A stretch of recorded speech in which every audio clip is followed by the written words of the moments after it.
Bonjour, alors aujourd'hui on corrige l'exercice 4 du sujet 2 du bac Amérique du Nord, mai 2026, enseignement de spécialité. Exercice 4 que je trouve assez intéressant, étude de fonctions, alors une bonne partie étude de fonctions avec la fonction logarithme notamment, des histoires de limites, etc. Et en fin d'exercice, des intégrales, voilà. Donc si vous regardez cette vidéo à un moment de l'année, vous n'avez pas encore fait des intégrales, bon là on est en mai au moment où je tourne cette vidéo, mais si c'est pour l'année prochaine et les autres, eh bien vous pouvez vous contenter de faire les questions 1 à 4 comprises, voilà, si vous avez vraiment bouclé tout ce qui est étude de fonctions, etc., sans l'intégration.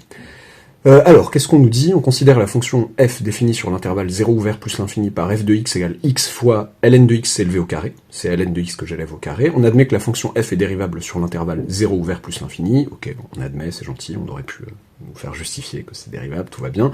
On note f', sa fonction dérivée, d'accord. Petit 1, déterminer la limite de la fonction f en plus l'infini. Petit 2, pour tout réel x strictement positif, on pose g de x égale x ln de x. Petit a, démontrer que pour tout réel x strictement positif, on a f de x égale 4 facteur de g de racine de x que j'élève au carré, donc j'élève g de racine de x au carré. Petit b, en déduire la limite quand x tend vers 0 de f de x. Petit 3, dans cette question on étudie les variations de la fonction f sur l'intervalle 0 ouvert plus l'infini. Petit a, démontrer que sur l'intervalle 0 ouvert plus l'infini, f' de x égale ln de x facteur de 2 plus ln de x.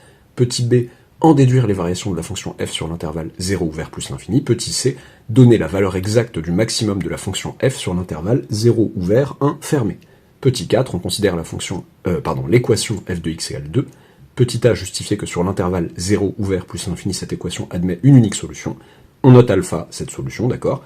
Petit b, donner un encadrement de alpha d'amplitude 0,1.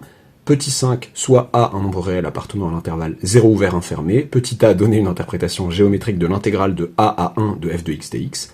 Petit b, à l'aide d'une intégration par partie, justifier que l'intégrale de a à 1 de f de x dx égale moins a au carré sur 2 facteur de ln de a que j'élève au carré, j'élève ln de a au carré, moins l'intégrale de a à 1 de x ln de x dx.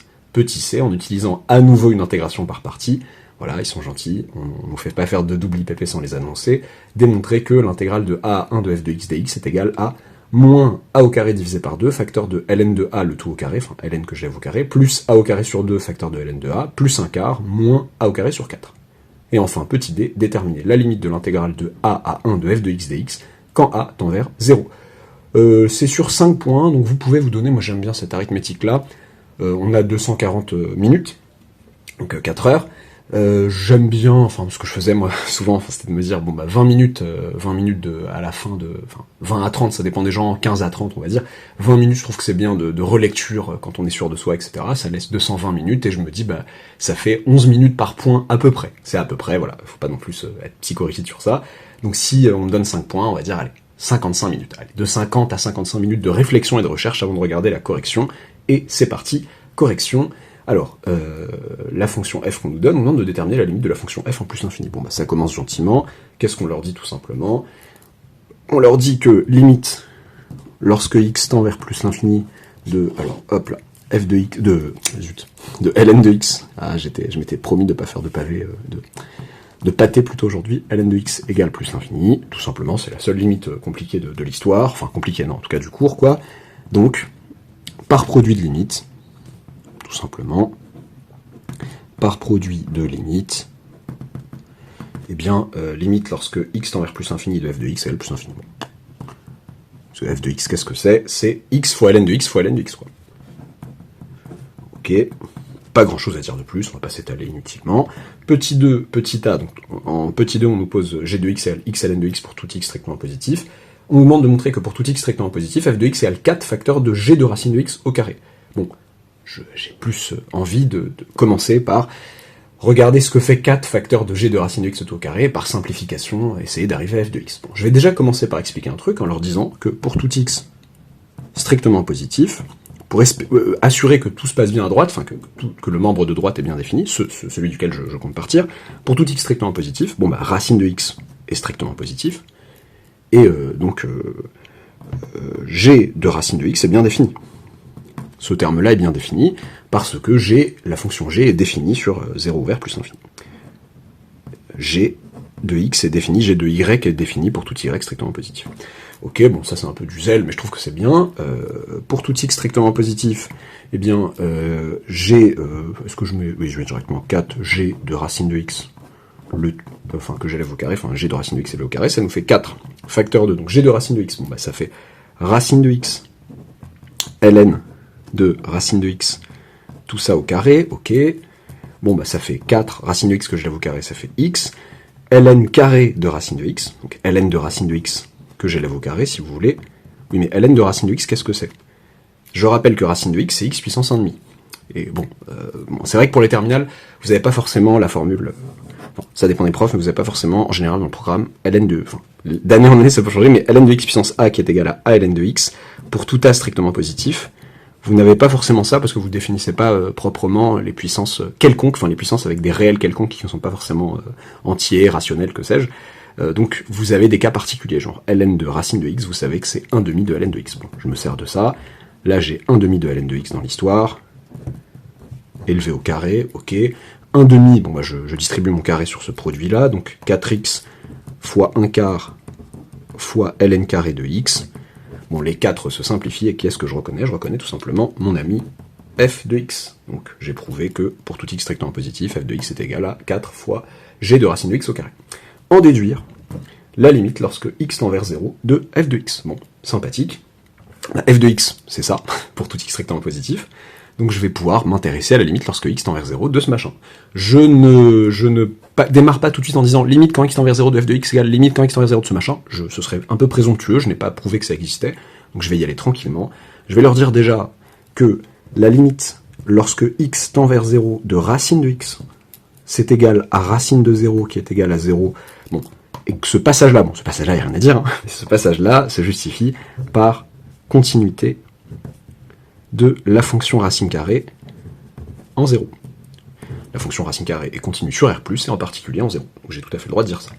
Ok. Et limite, lorsque y, vous mettez grand X parfois, moi j'aime pas trop, bon, en terminale ça va, en vrai, il n'y a pas pas trop de confusion possible avec d'autres trucs. Y, ln de y, ça, cette limite-là est égale à 0 par croissance comparée. C'est une croissance comparée du cours qui me permet ça. Pourquoi je parle de y, ln de y? Parce que ça, c'est g de y, précisément. Par croissance comparée, je me permets des abréviations que vous ne vous permettez pas. C'est-à-dire que la limite, hop là, lorsque y tend vers 0 de g de y est égal à 0, donc si vous avez un y qui tend vers 0, g de ce y là tend vers 0. Sauf que ce qu'on donne à g ici, c'est du racine de x, qui tend vers 0 lorsque x tend vers 0. Donc par composé de limite,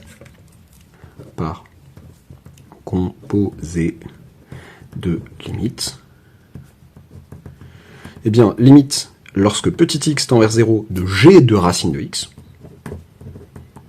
c'est égal à 0. Lorsque vous faites tendre votre petit x vers 0, racine de x tend vers 0, vous donnez à manger, vous donnez à g du racine de x qui tend vers 0 lorsque x tend vers 0, or g, quand vous lui donnez un truc qui tend vers 0, va vous faire tendre vers 0. Donc, au final, vous avez ça, comme composé. C'est pas le... Bon, il y a d'autres exemples de vidéos sur la chaîne, d'exercices où il y a des composés de limites plus clairs, enfin, c'est, à mon sens, très bien justifié, mais je veux dire, pour s'entraîner, parfois c'est mieux que ce soit pas les mêmes, quoi. Que ce soit pas 0, 0, 0, histoire de truc. Par exemple, si vous aviez, voilà, je vais donner un autre cas, imaginaire pour bien illustrer, si la limite lorsque x tend vers 0 de racine de x, enfin, limite quand x tend vers 0 de racine de x égale 0, si vous aviez que la limite lorsque y tend vers 0 de g de y était 7, vous auriez pu en conclure que la limite lorsque x tend vers 0 de g de racine de x égale 7. Puisque racine de x, lorsque x tend vers 0, mais quand y tend vers 0, g de y tend vers 7. Dans mon cas, imagine. Et ça aurait fait 7 au final. Ok. Très bien.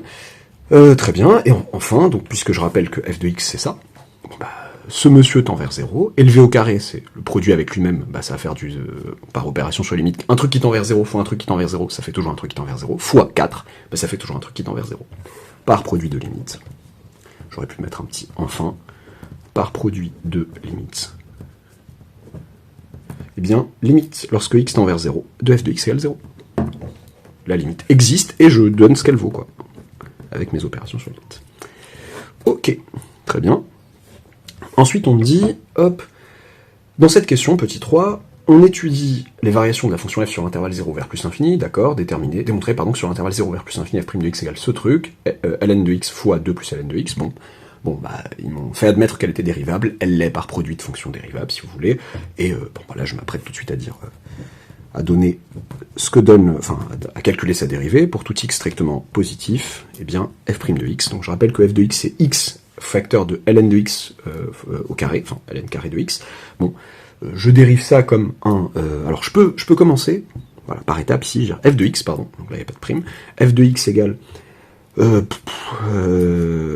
de x fois v de x avec u de x égale x et v de x égale ln carré de x, qui lui-même est dérivable par produit, etc. Mais le mood là, c'est pas de justifier les dérivabilités, manifestement. Donc, parenthèse, v' de x est égal à, je dérive ça précisément comme un produit, soit comme du u puissance n avec, le cas particulier e au carré. U puissance n, je rappelle que lorsque u est dérivable, la dérivée de u puissance n, pour n appartenant à l'étoile, c'est n u' facteur de u puissance n moins 1. Et dans le cas particulier de 2, ça fait 2 facteur de ln' de x ici, facteur de ln de x à la puissance 1. Là, c'est le cas particulier, c'est la puissance 1. Ce que j'aurais pu retrouver en disant que c'était ln de x fois ln de x, en disant, bah, là j'ai u fois v, enfin, sauf que j'ai, pardon, on va dire g fois g. Il y a déjà du g, tant pis, c'est pas grave. Je vais mettre du u et du v alors que j'ai parlé du u et de v autrement. Ça, c'est du u fois v, en fait, c'est du u fois u, donc ça fait la dérivée de u fois v, c'est u' v plus u v'. Là, ça va donner du u plus u'. 2 u', voilà. 2 u'. Alors, v' de x, c'est 2 ln' de x fois ln de x, donc ça fait 2 sur x fois ln de x, 2 ln de x sur x. Ok. Et donc f' de x, qu'est-ce que ça nous fait? Ça nous fait u' de x ici, en reprenant mes notations ici. Bon, je fais un peu de zèle, fois v de x plus u de x fois v' de x, ce qui nous fait, alors, u' de x, où est u de x était x, donc ça fait 1 tout simplement, fois v de x, donc ln carré de x, plus u de x, donc plus x, fois 2 ln de x sur x.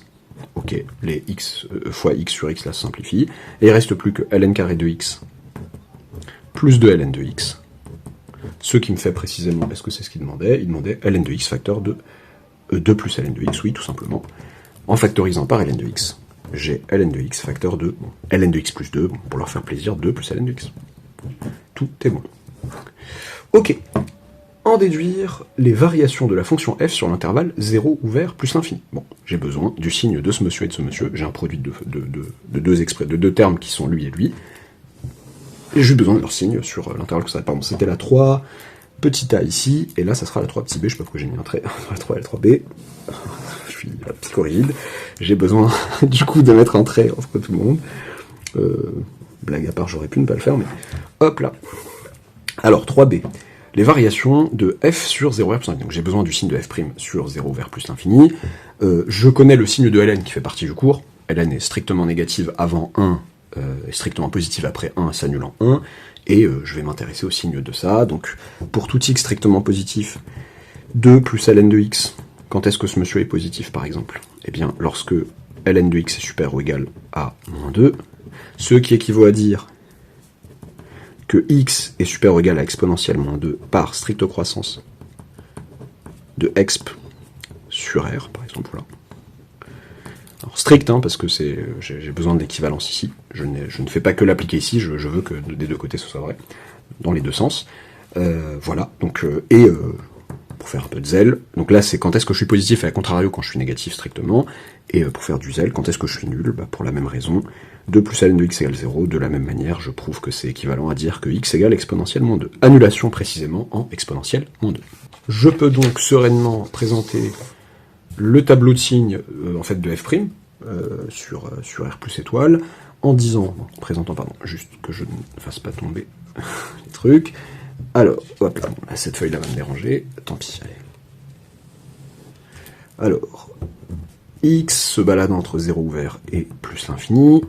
Ah oui, donc là, il y a un changement de signe de l'une en exponentielle moins 2, et on a dit changement de signe de ln de x en 1, pardon.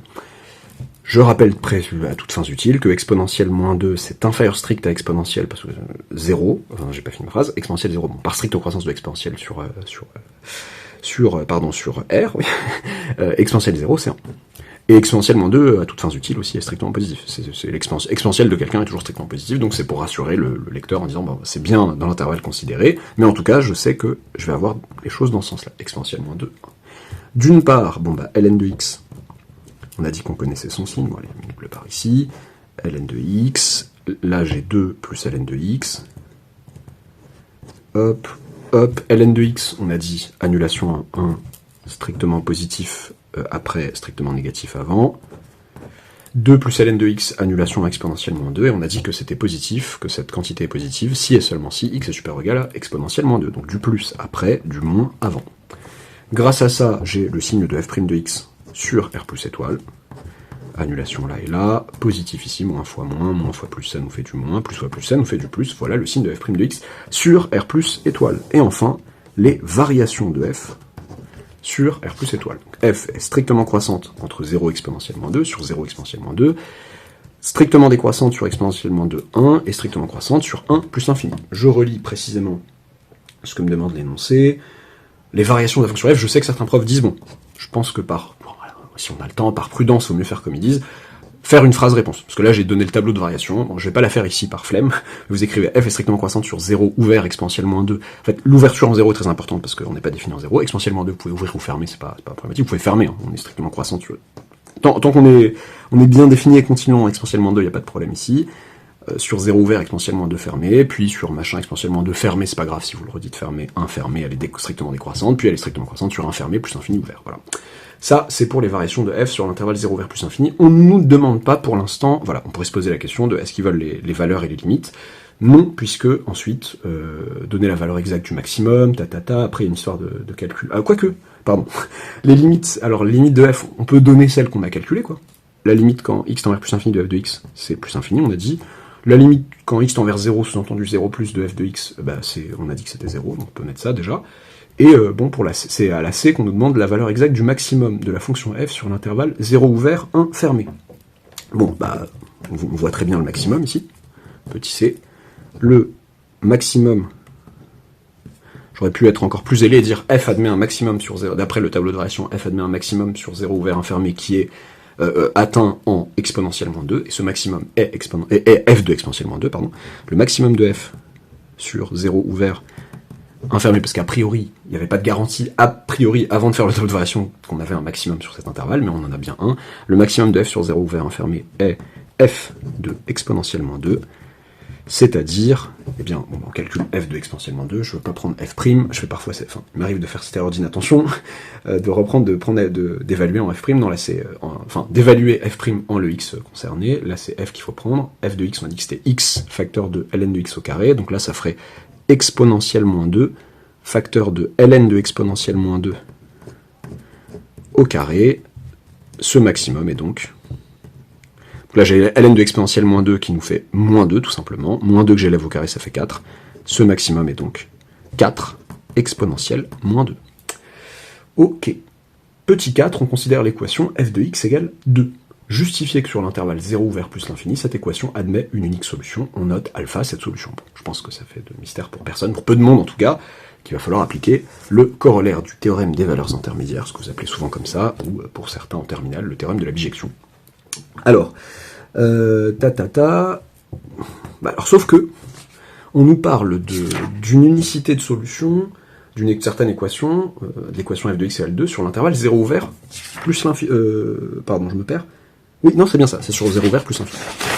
Le souci, c'est que f fait pas mal de looping sur 0 ouvert plus infini, bon, ça m'agace, j'aimerais un moment, un intervalle strictement monotone, si je peux m'éviter... Si ma flemme de faire un corollaire du TVI sur plusieurs intervalles peut m'amener à ne pas le faire, ça peut être sympa. En général, quand il y a une unique solution, quand on nous demande d'aboutir à une unique solution, c'est que je vais pouvoir me débrouiller pour faire mon corollaire du TVI sur un seul intervalle. Si vous aviez exactement 3 solutions, par exemple, vous sauriez qu'il faut faire un corollaire du TVI là, là et là. Bon, là, en l'occurrence, j'essaie de réfléchir un peu, je me dis, bon là, je fais tendre des trucs vers plus l'infini. Le maximum ici de f entre 0 et 1, c'est 4 exponentielle moins 2. Et moi, je veux savoir combien de fois, et en l'occurrence, apparemment, ce serait une seule, f de x arrive à atteindre la valeur 2. Ce serait sympa. Voilà. C'est ça que je trouve relativement difficile et bien, parce que c'est une prise d'initiative un peu personnelle. Ce serait sympa d'essayer de montrer que ce monsieur est inférieur strict à 2. De telle sorte que, sur cet intervalle, on n'atteint jamais 2, entre 0 et 1, je veux dire, et qu'ensuite, entre 1 et plus infini, je puisse faire tout simplement Alors d'ailleurs, je peux calculer f de 1, je l'ai pas fait. Bon, f de 1, ça fait 0, parce que 1 fois ln de 1 au carré, bon ln de 1 ça fait 0. Donc déjà, à l'œil nu, je vois tout de suite là avec les variations, la stricte croissance et la continuité que on va atteindre 2 exactement une fois ici. Et du coup, il est nécessaire pour que l'énoncé ait du sens et pour que l'énoncé me demande pas un truc faux, que ce monsieur soit strictement inférieur à 2, je suis rassuré. Voilà. Si ce monsieur est strictement supérieur à 2, catastrophe, puisque là j'aurai exactement 3 solutions. J'aurai une solution là, une solution sur 0 exponentiellement 2, sur exponentiellement 2, 1 et sur 1 plus infini. Voilà. Ma tâche ici, c'est d'essayer de montrer que 4 exponentielle moins 2. Alors, je peux le faire alors. C'est le moins bien, on va dire. Mais au moins, un élève qui ferait ça, je pense que beaucoup de points, voire peut-être, je sais pas, comment il corrigerait, voire tous les points, s'il le fait à la calculatrice en disant, bon, à la calculatrice, je vois que 4 exponentielle moins 2 est inférieur à 2. Je vais le faire sans calculatrice. Calculatrice, pardon, je sais plus parler. Montrons que 4 exponentielle moins 2 est strictement inférieur à 2. C'est-à-dire, montrons que, là, pour leur dire, écoutez, cette inégalité est équivalente à exponentielle moins 2 inférieure à, puisque 4 est strictement positif, à 1 quart, à 1 demi, pardon. Bon. Je vais comparer, pour savoir qui de ces deux messieurs est le plus grand, comparer leurs logarithmes respectifs. La fonction ln étant strictement croissante sur r plus étoile, et ces messieurs étant de réels strictement positifs, je compare leurs logarithmes chacun de son côté, pour pas avoir à faire des équivalences et tout, pas que le correcteur n'interprète mal mes intentions, en pensant que je pars de ce qu'il faut montrer, ou que ça, si je le dis mal, quoi. Ln de exponentielle moins 2, c'est moins 2, et ln de 1 demi, c'est moins ln de 2, rappelez, ou alors si les gens se souviennent mal, parfois les élèves se souviennent mal de ln de 1 sur x qui est moins ln de x, pour x strictement positif. Bon, sinon c'est ln de 1 moins ln de 2 si vous voulez, mais ln de 1 c'est 0, d'accord, donc ça fait moins ln de 2 au final.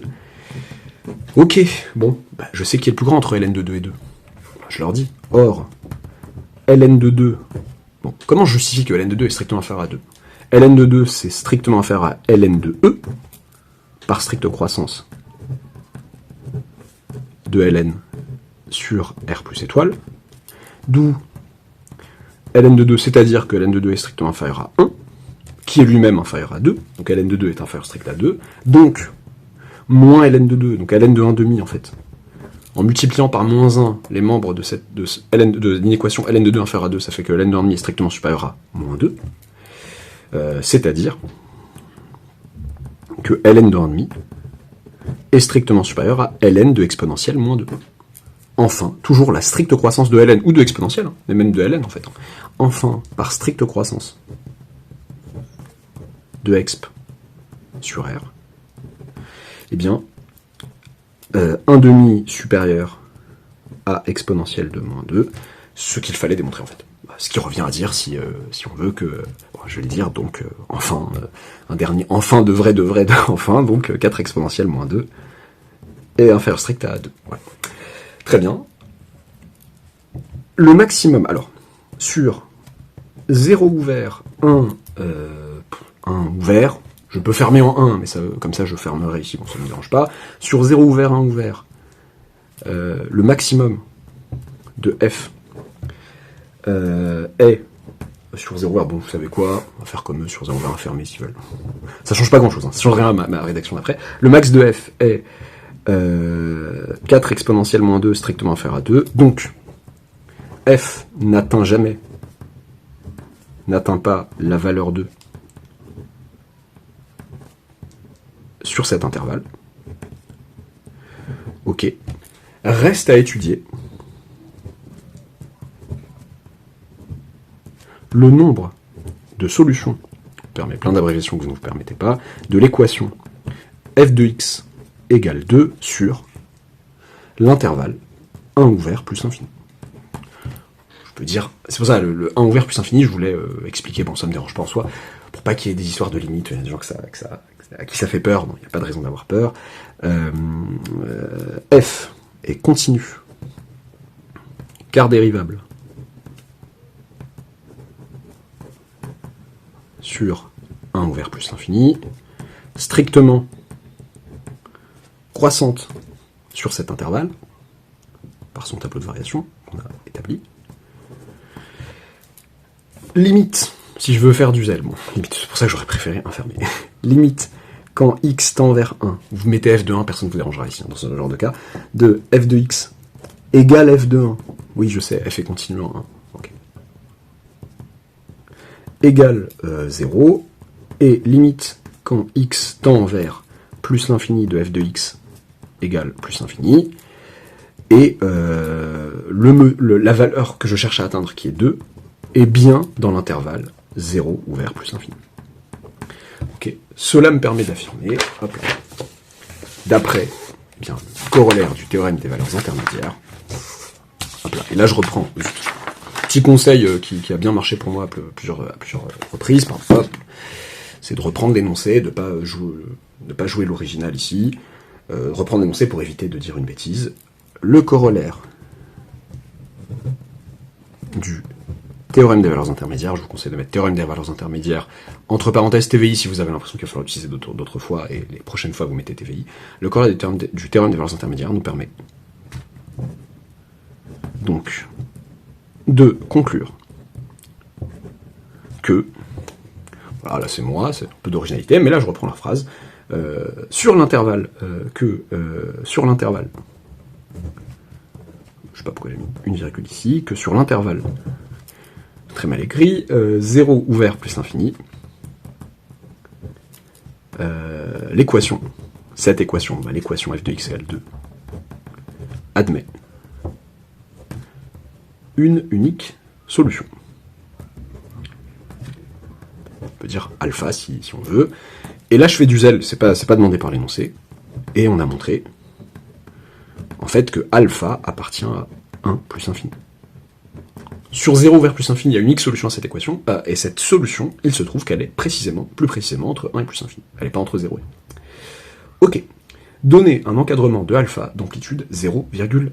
Bon, bah la calculatrice, je ne vais pas vous dire de calculer des tables de log comme ça. Alors, qu'est-ce qu'on fait? Stratégie, bon là c'est un encadrement, c'est plutôt sympa, c'est un peu plus sympa qu'une valeur approchée à 10-1 près. Un encadrement, on est stratège, on sait qu'on est entre 1 et plus infini, on commence peut-être par faire un tableau des valeurs de ma fonction, de la fonction f qui a x associé x à ln de x carré, un tableau de 1 à, pas à plus infini, mais de 1 à, je sais pas si votre calculatrice vous demande une fin, de 1 à 10, de 1 à 20, avec un pas de 1. Donc, un tableau de 1, oui, f de 1 si vous voulez, mais f de 1 ça fait 0, donc de 1 à, donc f de 1, f de 2, f de 3, un tableau qui fait figurer ça. Voilà. Et vous regardez à quel moment, puisque vous savez que votre fonction est strictement croissante, à quel moment vous analysez, enfin, vous isolez le moment où vous avez f de quelque chose qui est strictement inférieur à 2, f du suivant qui est strictement supérieur à 2. Si vous le faites ici, vous remarquez que f de 2 est strictement inférieur à 2, en regardant sur votre calculatrice, et f de 3 va être strictement supérieur à 2. Ok, une fois cela fait, vous pourriez vous dire pourquoi ne pas attaquer directement avec un pas de 10 puissance moins 1, un pas de 0,1. Oui, mais si par exemple c'est 40, imaginez que alpha est compris entre 48,2 et 48,3, si vous démarrez à 1, ça va être long. Donc voilà, et même si dans d'autres situations j'aurais pris un pas encore plus grand pour commencer, un pas de 10, que sais-je. Donc là c'est un pas de 1, je me rends compte que ma solution est entre 2 et 3, c'est pas l'encadrement qu'ils veulent, et ben là je reprends, je regarde les valeurs de f entre 2 et 3, mais avec un pas de 0,1. Et je me rends compte que f de 2,4 est inférieur à 2, qui lui-même est inférieur à f de 2,5. Ok, c'est-à-dire, là j'ai utilisé la calculatrice, c'est bien, mais je sais justifier les choses aussi, au-delà de cette utilisation de la calculatrice, en servant bien sûr. 2 c'est f de alpha, précisément. F de 2,4 inférieur à f de alpha inférieur à f de 2,5. Donc, par stricte croissance, la stricte croissance de la fonction f sur l'intervalle concerné me permet de désappliquer la fonction f. Par stricte croissance de f sur, que je dise pas de bêtises, 1 plus l'infini, on est tous entre 1 et plus l'infini, eh bien, je peux déshabiller en quelque sorte, 2,4 inférieur à alpha inférieur à 2,5. Bon, je le dis dans chaque vidéo, même si c'est pas la question là c'est juste ça, c'est ce qu'il nous faut. Zut, pourquoi j'ai sorti un stylo plume. Hop, lui fait très bien le faire. S'il m'avait demandé une valeur arrondie de alpha, une valeur approchée de alpha à 10-1 près, il lui fallu choisir, dire, attends, qui est-ce que je choisis entre 2,4 et 2,5, je vais pas faire ça au pif. Eh bien, dans ce cas-là, vous regardez f de 2,45, vous coupez la poire en deux. Et en fait, vous savez quoi à ce stade? Vous savez que f de 2,4, bon, mettez que 2,4 c'est à peu près là, 2,5 on sait pas du tout à l'échelle, on s'en fiche, f de 2,4 c'est en dessous de 2, f de 2,5 c'est au-dessus de 2, et vous voulez savoir si votre alpha, le moment où j'atteins précisément 2, s'il est plutôt plus proche de 2,5 que 2,4. Sur mon dessin, il est plus proche de 2,5. Mais ce qui décide, je ne sais pas si je vais pas regarder pour cette fonction-ci, mais ce qui va le permettre de vous le déterminer, c'est précisément de regarder f de 2,45. Là, si je regardais f de 2,45 à la calculatrice, je me rendrais compte que c'est strictement inférieur à 2. Donc que le changement, que pas le changement de signe, mais que le moment où j'atteins 2 est entre 2,45 et 2,5. Et s'il est entre 2,45 et 2,5, il est plus proche de 2,5. Donc la valeur arrondie, c'est 2,5. Par contre, si f de 2,45 avait été déjà strictement supérieur à 2, eh ben, ça aurait voulu dire que le alpha était atteint avant 2,45. Donc entre 2,4 et 2,45, là j'aurais pris comme valeur approchée 2,4. Comme arrondi à 10 moins 1 près, 2,4. Voilà. Voilà, là c'est pas ce qu'il demande, mais s'il le demandait, on n'aurait pas de mal à le faire. Ok. Donc, tac, on nous a dit un encadrement, c'est bon, et là on attaque la partie intégration. Donner donc soit A, petit a réel appartenant à l'intervalle 0, est-ce que c'est ouvert? Oui, c'est bien ouvert. 1 fermé, donner une interprétation géométrique de l'intégrale de A à 1 de f de x dx. Bon. Ok, bon. Alors, je leur explique un truc très simple, je leur dis que f, alors vu le tableau de variation de f, en fait j'ai aussi le signe de f, en réalité. F est tout le temps positive. F admet 0 comme minimum sur R plus étoile. C'est bien un minimum. Hein. Ici, si je n'avais que ça, j'aurais pas pu le dire parce que 0 n'était pas atteint. Ici, il y a une stricte croissance et une limite en 0 qui est 0, mais 0 n'est jamais atteint ici. Par contre, il est atteint. Donc, en tout cas, ce que je peux dire, c'est que pour tout x appartenant à R plus étoile, f de x est positif ou nul. Et alors, ça me permet, ça c'est important, le signe, pour tout x strictement positif, f de x positif ou nul. Ok, d'une part, donc, en particulier, le A m'est posé, hein, mais fixé par l'énoncé, j'ai pas à réintroduire A, en particulier, pour tout x appartenant à A1, f de x est positif ou nul. F de x est positif sur l'intervalle concerné où j'intègre, qui est l'intervalle A1. Et A inférieur ou égal à 1. Inférieur ou égal, ouais. Et A inférieur ou égal à 1. Donc je suis en train d'intégrer dans le bon sens. Je suis en train d'intégrer entre A et 1 une fonction dont là, en l'occurrence, ça dépend... Les variations, ça dépend si... Ah bon. En exponentielle moins 2, apparemment, elle change de variation. Bon, j'ai pas envie d'être forcément fidèle à la situation, je m'en fiche, en fait, c'est juste pour vous présenter la chose en disant, mais en réalité, si j'intègre entre A et 1 cette fonction-là, j'intègre dans le bon sens une fonction croissante. Je rappelle aussi, par excès de zèle, f continue sur A1, parce qu'elle est continue sur R plus étoile. Donc, l'intégrale de A1 de f de x dx correspond à l'aire en unité d'air, bon l'énoncé ne parle pas d'unité d'air ici, du domaine, délimité par, le meilleur moyen, voilà, pour moi, le meilleur moyen de préciser les choses, c'est imaginer votre enclos et vous expliquer toutes les frontières de l'enclos, délimité par les droites d'équation x égale une constante, c'est une droite verticale, hein, x égale a, x égale 1. J'aurais pu, bon, je dis ces droites-là, l'axe des abscisses. L'axe des abscisses, j'aurais pu dire la droite d'équation y égale 0. Et la courbe représentative de f. J'aurais pu, alors pour faire encore plus de zèle, l'énoncé ne me parle pas de repère orthonormé, correspond à l'aire dans un repère orthonormé du domaine délimité par les droites d'équation x égale a, x égale 1, l'axe des abscisses et la courbe représentative de f. Ok. X égale a, la droite d'équation x égale a, la droite d'équation x égale 1, l'axe des abscisses et la courbe de f. Tac, voilà. Il délimite un certain domaine dont cette intégrale est l'aire. Ok. À l'aide d'une intégration petit b, à l'aide d'une intégration par partie, justifier que l'intégrale de A1 de f de x dx égale moins machin, tout ça. Ok, bon, je regarde l'intégrale de A1 de f de x dx. C'est l'intégrale de A1 de, on a dit, qui était f de x fois ln de x au carré dx. On demande de faire une intégration par partie. Bon, vous êtes heureusement limité dans vos options, en terminale en tout cas. Vous ne savez pas primitiver ln. Je sais pas, parfois certains profs vous font voir une primitive de ln, mais vous savez pas le faire a priori. Ce que vous allez tout simplement faire, c'est que vous allez primitiver x et dériver ln de x et le tout au carré. Vous allez poser u, la fonction qui a x associe x, que vous allez dériver, on a dit, non pas du tout, la fonction que vous allez dériver, moi j'aime bien l'appeler u, la fonction que je dérive, c'est ln de x élevé au carré, U' de x, bon, je leur explique, je leur mets ça au brouillon. U' de x, c'est la dérivée de ça, bon, je crois qu'on l'a déjà croisé tout à l'heure, mais c'est du 2 sur x ln de x, donc u puissance n, fonction puissance n, 2 fois la dérivée, ça donne 2 fois la fonction fois la dérivée de la fonction, ok, super. La fonction que je vais primitiver ici, c'est la fonction qui a x associe x, une primitive de cette fonction serait la fonction qui a x associe, j'allais dire 1, pas du tout, mais x carré sur 2, ok. Je leur dis que ces dames-là, en vrai j'ai dit brouillon, mais je vais m'appuyer pour le propre, je leur dis que U et V sont, j'allais dire de classe C1, en terminale vous ne le dites pas a priori, sont dérivables.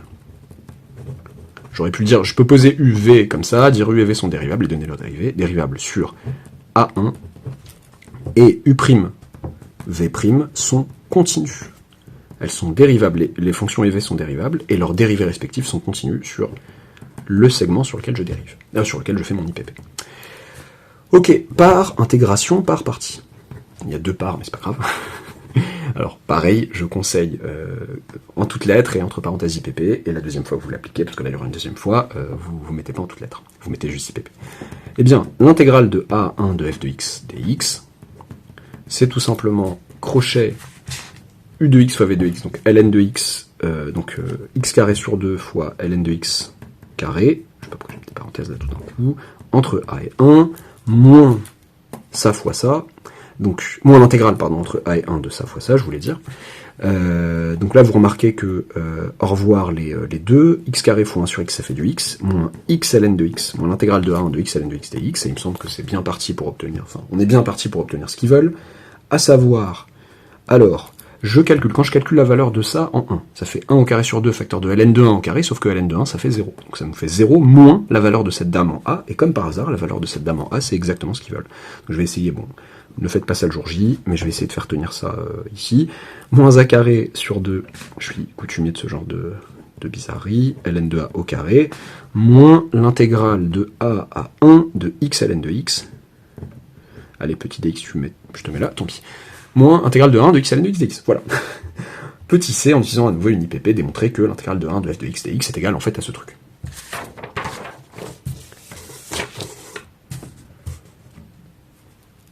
Alors, je vais m'intéresser, alors je vais pas, me retrimballer toute cette expression, je vais juste regarder l'intégrale de A1 de x ln de x dx. Ok. Je vais leur expliquer que cette fois-ci, je pose U, j'ai le droit, c'est contextuel. Le fait de poser UV ici, c'est contextuel. Pareil, on pourrait pas me dire, bon, ça serait vraiment vache de la part d'un correcteur, me dire, ouais, mais rappelle-toi qu'en question, en question 3A, quand tu dérivais F, tu nous as posé U et V, autre chose. Non, c'est contextuel ici. La fonction U qui a X associe, cette fois-ci, bon, bah, qu'est-ce que je fais? J'ai pas trop le choix non plus, je dérive X. V, je me suis perdu, ouais. Je primitive, n'importe quoi. Je dérive x, je sais pas possible.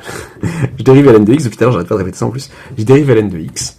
Je primitive x, une primitive de la fonction qui est x associe x, c'est x carré sur 2.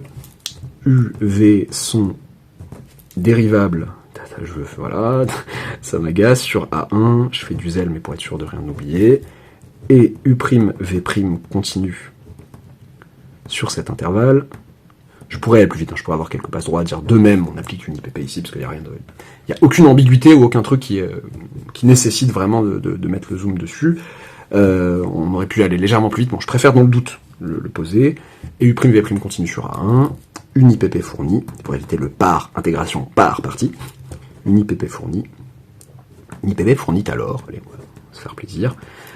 Intégrale de A1 de x ln de x dx. Alors pardon, j'ai pas dit qui était U', V'. C'est ça que j'aime pas trop. Moi j'aime bien les présenter au début, mais j'ai pas encore dit qu'elles étaient dérivables et je donne leurs expressions. C'était toléré, mais bon, pas très grave. U' de x c'est 1 sur x. Ça c'est pour moi. V' de x c'est précisément mon x. Crochet, donc ça fois ça, x carré sur 2. ln de x pris entre a et 1, moins l'intégrale de a à 1 de ça fois ça.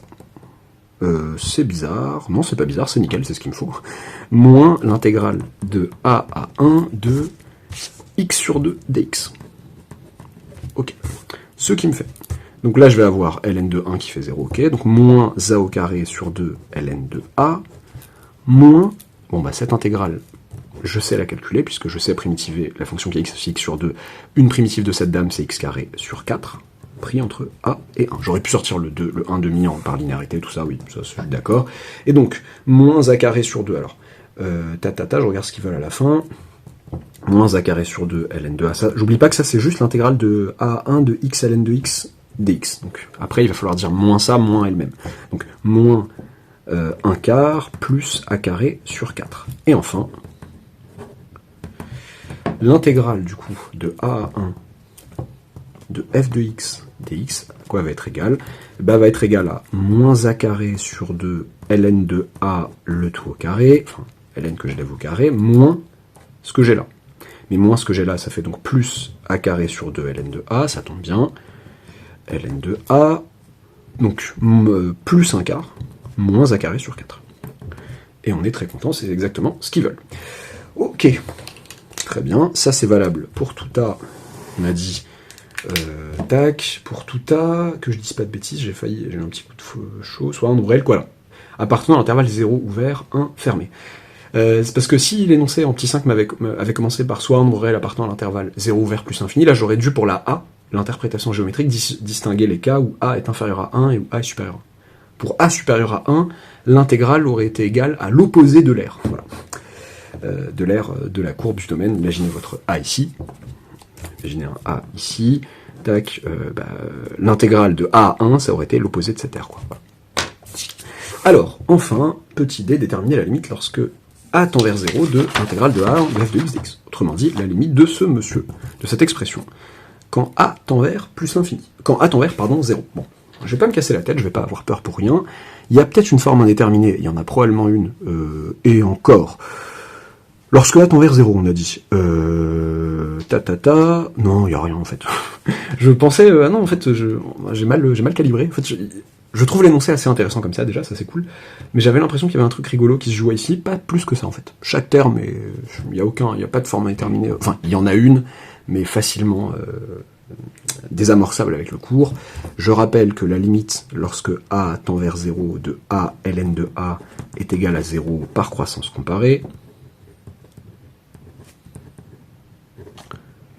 Puis, du coup, la limite, lorsque A tend vers 0, de A, donc si j'élève tout ça au carré, A ln de A, donc A carré ln de A, le tout ln de A au carré égale 0, par produit de limite, mais il y en a aussi une autre que j'ai par produit de limite, et limite, quand A tend vers 0, de A carré sur 2, si vous voulez, de A carré ln de A est égal à 0, par produit de limite. Mais oui, puisque si vous avez ceci qui tend vers 0 lorsque A tend vers 0, si vous faites fois A avec un A qui tend vers 0, bah vous avez du 0 fois 0 dans votre tableau d'opération sur les limites.